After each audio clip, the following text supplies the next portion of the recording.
Lucas capítulo 4, versículo 22.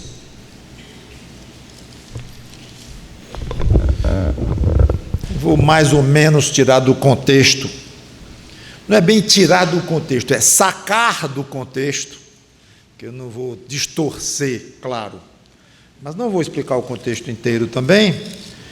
Queremos apenas verificar nosso tema geral nessas pregações de domingo de ceia, agindo como Jesus, como fazer para imitá-lo, onde nos preocupamos mais com o proceder dele do que mesmo com os ensinos dele. Então aqui no capítulo 4 de Lucas, em que ele encontra uma crise aqui em Nazaré, quando é rejeitado pelos seus, mas antes disto, e ele chegou mesmo a ser rejeitado por algo que ele falou depois, aqui do versículo 22, mas antes, quando ele leu um trecho de Isaías na sinagoga, ele falou do Espírito do Senhor que estaria sobre mim, e que era ele próprio, e depois parou, sentou e disse: hoje essa escritura foi cumprida. Aqui no versículo 21. Então passou Jesus a dizer-lhes: hoje se cumpriu a escritura que acabais de ouvir, chamando para si o fato de que ele era o alvo da profecia de Isaías. Aí vem o versículo 22, que é o que eu quero explorar um pouco, porque é evidente que ele começou a falar, ele não parou de falar com esta frase, mas ele continuou a falar, não sabemos quanto tempo, mas é evidente que esse versículo aqui fala deste período que ele falou mais, e que reflete bem, certamente, muitos outros períodos do ministério dele aqui entre nós. Todos lhe davam testemunho e se maravilhavam das palavras de graça que lhe saíam dos lábios, e perguntavam: não é este o filho de José? E a passagem continua. E eu quero ficar com esta afirmação de que todos estavam muito bem impressionados com ele, satisfeitos em ouvir o que estavam ouvindo, e ouvindo, reconhecendo que estavam ouvindo palavras de graça, que vinham da boca de um homem que disse: eu sou o cumprimento literal do que está predito por Isaías nesta profecia, e obviamente em várias outras, mas ele estava apontando para esta. Aí pensamos no privilégio daquelas pessoas em ouvirem aquilo. Dá até uma certa inveja, se eu estivesse lá, de ser muito bom. Palavras de firmeza, mas perfeitamente equilibradas, com meiguice. Mandamentos difíceis de cumprir, ele tinha, mas sabiamente mesclados com promessas maravilhosas, denúncias de pecado, denúncias duríssimas, e ao mesmo tempo, imediatamente, oferta de perdão. E o povo se maravilhava com aquilo, pelo menos em parte, que às vezes o povo se revoltava também com ele. Mas em vez de ficar pensando no que perdeu, se é que você pensa, que é saudável de vez em quando pensar: deve ter sido muito bom ter convivido com o próprio Jesus Cristo aqui na terra, como é que foi, como é que ele reagia assim, assado. Creio eu que é um pensamento, são reflexões muito válidas, saudáveis, o crente ficar pensando. Mas como tudo tem limite, não ficar se maldizendo, inconformado, porque não viveu naquela época, nasci fora de tempo, que Deus não me escolheu para estar lá. Não. Pense assim: o que eu posso fazer para imitar o Senhor Jesus Cristo? neste particular, de ter palavras de graça saindo da boca, a ponto de impressionar muitas pessoas. Como eu disse, às vezes ele impressionava de uma maneira positiva e às vezes negativa, que seja. Porque se era de maneira negativa que as pessoas ficaram impressionadas, é porque elas não estavam entendendo, elas não estavam alcançando. Mas as palavras de graça continuam saindo da boca dele. E tanto uma palavra de perdão quanto uma palavra de condenação envolvia graça. Porque a palavra de condenação era verdadeira e fazia o grande favor de revelar ao pecador: cuidado, era um alerta, e imediatamente dizendo: isso tem solução, eu estou aqui para isso, vinde a mim os que estáis cansados e sobrecarregados, eu vos aliviarei. Então era espetacular que ele, ao mesmo tempo que falava de algo duro, difícil, ele dava aqui a solução, que era ele próprio. Então nós vamos dizer que as palavras de graça dele estavam só quando ofereciam perdão, não estavam quando denunciava o pecado? Claro que estava. Tudo que saía da boca dele podia ser considerado como palavra de graça. E você? Dá até vergonha pensar assim. Todas as palavras que saem dos seus lábios são palavras de graça, até as que você já disse hoje para sua mulher, ou para o seu marido, ou para o seu filho, ou para o seu colega ontem. Lembra daquela palavra de ontem? Ou aquela discussão de anteontem? Lá no trabalho? Ou dentro do Uber? Ou sei lá onde? Ou no caixa, mal encarado, que ele criticou porque você não tinha uma cédula menor.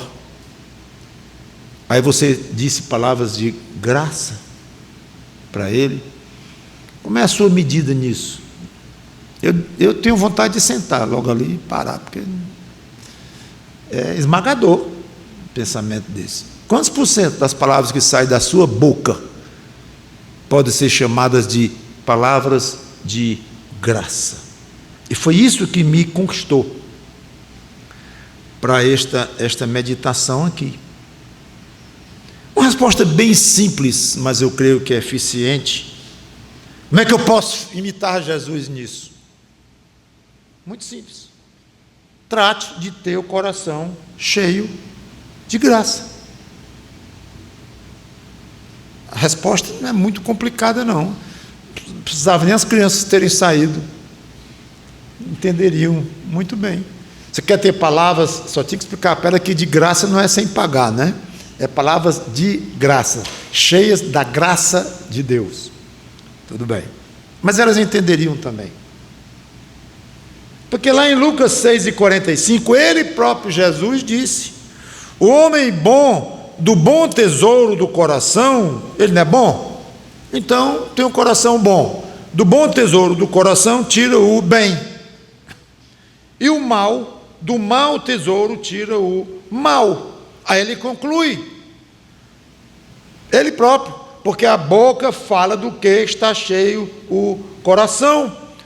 Então a conclusão que a gente chega, muito simples e direta, é: se Jesus tirava palavras de graça do coração, ou falava palavras de graça, porque tinha o coração cheio de graça.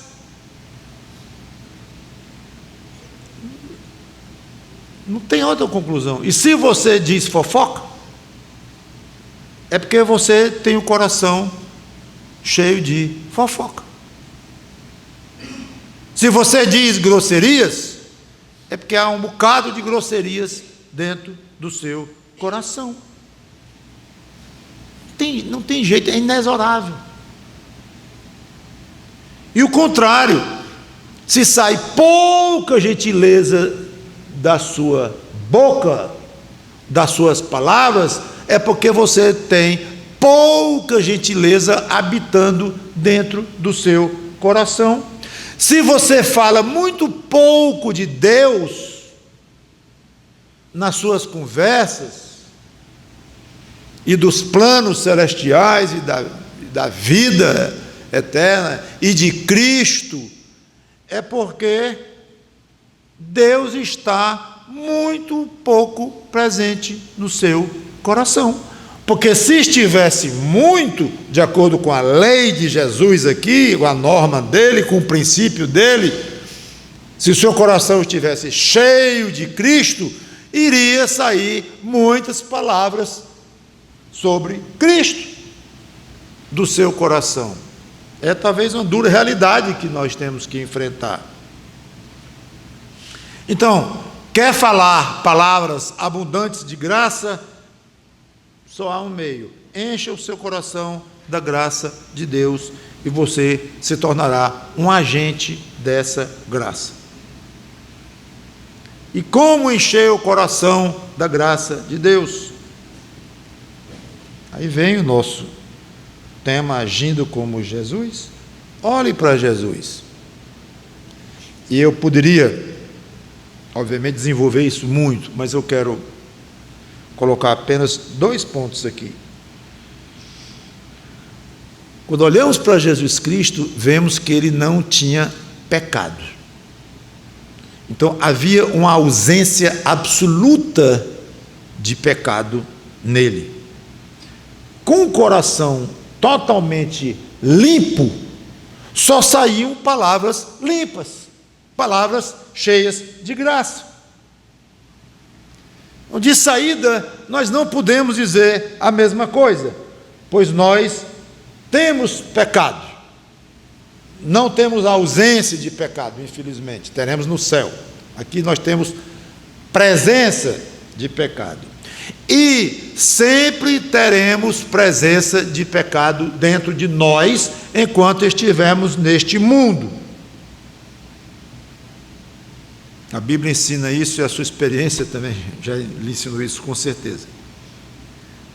Mas ao mesmo tempo nós somos a habitação do Espírito Santo e Ele nos santifica. Está pronto para tornar o nosso coração cada vez mais puro, mais santificado, com mais ausência de pecados, ou menos presença de pecados. Então, se deixe trabalhar mais pelo Espírito Santo de Deus, fuja de situações de pecado, como você foge de esquinas perigosas. Você sabe muito bem fugir de situações perigosas. Possibilidade de pecar é uma situação perigosa para o crente, no sentido em que ele está correndo o risco de pecar, atrapalhar o trabalho do Espírito Santo no seu coração. Não entristeçais o Espírito Santo de Deus. Como é isto? Não apagueis o Espírito. Como é isso? São indicações de que o trabalho do Espírito Santo em nós pode ser e é, muitas vezes, atrapalhado, digo, impedido é muito forte também, mas ele se vê, o Espírito Santo, em condições de, não em condições de continuar com aquele trabalho de santificação, ele se vê numa posição de retirar algo do seu poder, sem vontade, sem alegria, no sentido de trabalhar mais naquele crente, ele se entristece ali.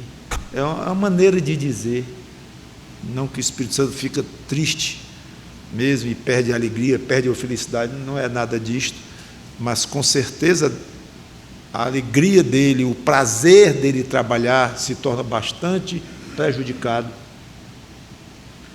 É isto. pensar mais nas coisas que são do alto, comentei há pouco tempo aqui, e outras providências, irmãos, que eu não vou desenvolver porque é muito vasto, é a vida cristã toda, mas eu quero só deixar aqui para o segundo ponto e encerrar. Coloque como alvo: vou pecar cada vez menos, para poder me parecer mais com Cristo. Nesse sentido particular, que é o que eu quero trazer, que estou trazendo hoje, falar mais palavras de graça. Seria muito curioso, talvez decepcionante, você chamar umas 5 pessoas que lhe amam muito e que você confia e que lhe conhece bem, e dizer assim: quantas palavras da minha boca na última semana você diria que foram palavras de graça? Eu sei que é uma pergunta complexa, difícil medir isso, mas seria interessante. Seria interessante ouvir de pessoas que nos conhecem bem, e talvez fosse um choque para nós. Então, que tal o alvo? Eu vou falar mais palavras de graça, através desta boca, desta língua que Deus me deu. Vou tomar providências para isto. Segundo, comunhão com Deus. Esses 2 pontos apenas que eu queria enfatizar. Alvo de ausência de pecado, alvo, o cada vez menos pecado, e comunhão com Deus. Um ponto belíssimo da pessoa do Senhor Jesus Cristo aqui, ou do ministério dele aqui, que ele falava muito da comunhão que ele tinha com o Pai, mesmo antes da fundação do mundo, eternamente. São pessoas eternas, tanto ele como o Pai. Mas, obviamente, ele manteve esta comunhão com o Pai no período em que ele estava encarnado, ou seja, assumiu a carne humana entre nós, e sabemos que ele saía para orar e tirava noites sozinho. Ele tinha uma comunhão muito intensa com o Pai dele. Quer encher o seu coração de graça, para que sua boca se encha de palavras de graça? Aumente sua comunhão com Deus, imite Cristo nisso, mas aumente de uma maneira consciente, de uma maneira planejada, programada.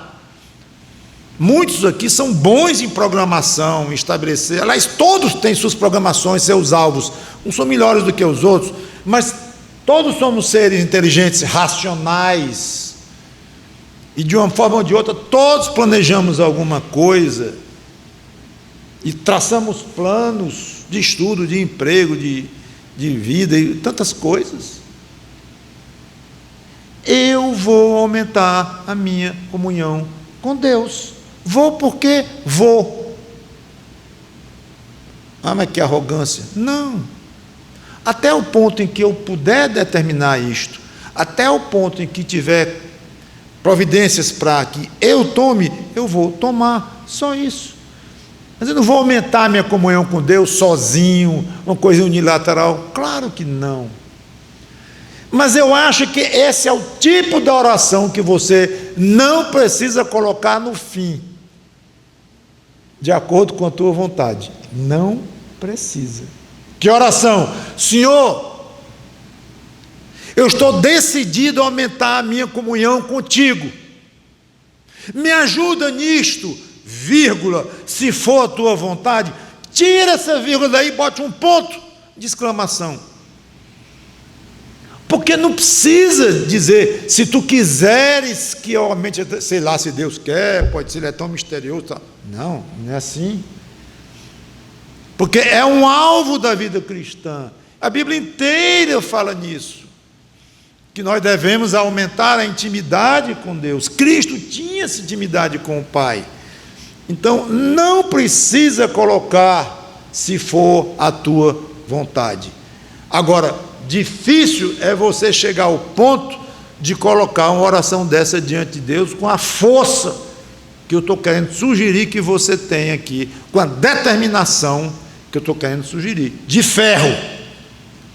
Eu vou aumentar a minha comunhão com o Pai. No que depender de mim, e considerando pelas Escrituras, se eu não entendi tudo errado, e pode me colocar nessa, e o pastor Mauro também, não preciso nem colocar de acordo com a tua vontade. Essa é a oração que eu posso contar, que é a vontade dele. O quê? Repetindo, me ajudar a aumentar minha comunhão com ele. Exponha-se mais à palavra de Deus, aprenda a escutar mais a palavra de Deus, se acostume muito, muito, irmãos, na vida da gente é costume. Tem pessoas que vivem de uma maneira fisicamente limitada, com providências físicas que os médicos mandam para poder, depois de um acidente ou coisa assim, desagradáveis, alguma coisa que se usa para poder andar, ou um tipo de recurso mais precário, que causa dor, que causa incômodo, e muitas vezes a pessoa se acostuma. Já ouvi pessoas dizendo: como é que você aguenta isso? Me acostumei. Acostuma. O ser humano é muito adaptável, tanto para umas coisas como para outras. Então é costume. Você pode chegar a um ponto e dizer: rapaz, eu não vi uma pregação essa semana, além das pregações da igreja, eu não vi nenhuma. Estou com uma falta no carro, na internet e tudo, eu vou baixar uns aí, estou sentindo falta. Só aquelas de domingo lá, não dá não. Você sabia que tem crente assim? Tem uns crentes esquisitos, que sentem falta de pregação, de livros, de leituras, de coisas espirituais, muito além da escola dominical e da pregação do pastor, domingo aqui. Você sente falta? Pastor, o senhor está achando pouco o que eu já ouço lá na igreja? Eu não vou responder não.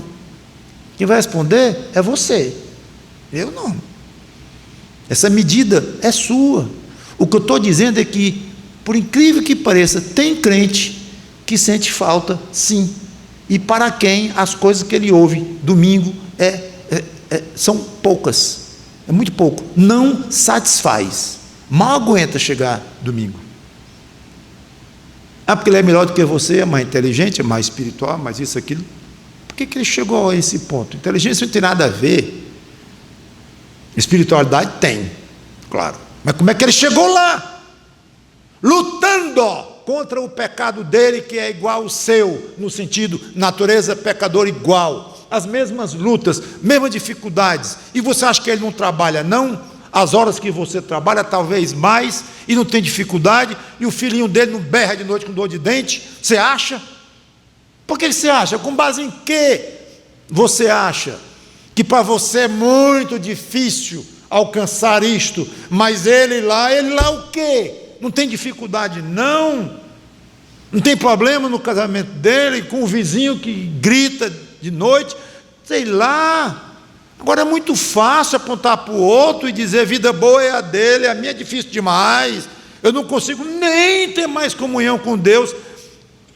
Olha, não faça isso não deixe um pensamento desse entrar na sua cabeça não, porque não vai agradar a Deus absolutamente. Fale mais de Deus, se exponha mais às coisas de Deus, afaste de coisas que esfriam o seu coração, que o esvaziam da graça de Deus. Aproxime-se mais de Cristo, leia mais sobre Cristo, pense mais em Cristo, e sim, você, sem perceber, vai ficando com o coração cada vez mais cheio da graça de Deus, e sem perceber, estará falando cada vez mais palavras de graça. Vamos orar. Obrigado, Senhor Deus, pela tua palavra, que o teu Espírito Santo nos ajude a praticá-la. Em nome do Senhor Jesus Cristo. Amém.